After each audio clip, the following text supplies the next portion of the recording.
Hello বন্ধুরা, সবাই কেমন আছেন? আলহামদুলিল্লাহ, আশা করি সবাই ভালো আছেন। আমিও ভালো আছি। ভাবির রান্নাঘর থেকে আমি ইলিয়াস বলতে আছি। দেখতে পারতেছেন সিমের বিচি। তো আমরা সিমের বিচি দিয়ে আজকে একটা সিক্রেট রেসিপি তৈরি করব, ইলিশ মাছ দিয়ে সিমের বিচি রান্না। তো সিমের বিচি প্রথমে ছিলে আমরা রেখে দিয়েছি এবং ইলিশ মাছ কেটে দেখুন লবণ হলুদ মাখিয়ে ভাজার জন্য প্রস্তুত করে নিচ্ছিলাম। এদিকে চলে এসেছে কড়াইয়ের ভিতরে দিয়ে দিয়েছি তেল। তেল গরম হওয়ার সাথে সাথে ইলিশ মাছ পড়ে গেছে গরম তেলে লটাপটি খাওয়ার জন্য। ইলিশ মাছ তেলের ভিতরে দিয়ে দিয়েছি।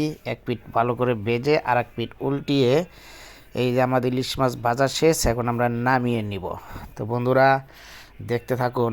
আর যারা আমার এই ভিডিওটা নতুন দেখতে আছেন অবশ্যই আমার ইউটিউব চ্যানেলটি সাবস্ক্রাইব করে দিবেন, একটি লাইক দিবেন। আর এরকম রান্না কার কার পছন্দ হয় সবাই কমেন্ট বক্সে কমেন্ট করে যাবেন। তো দেখুন এই যে সিলে রাখা সিমের বিচি দিয়ে দিলাম কড়াইয়ে। এর আগে কিন্তু দেওয়া হয়েছে কড়াইয়ে পেঁয়াজ, দেওয়া হলো সিমের বিচি, হলুদ, মরিচ এবং লবণ দিয়ে ভালো করে আমরা মিশিয়ে নিব।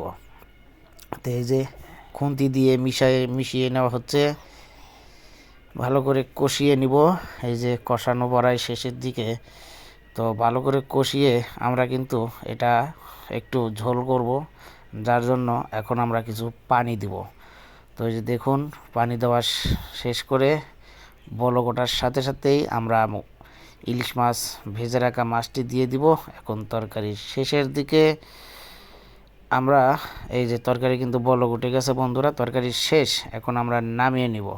তো সবাই ভালো থাকবেন, সুস্থ থাকবেন। খোদা হাফেজ বন্ধুরা।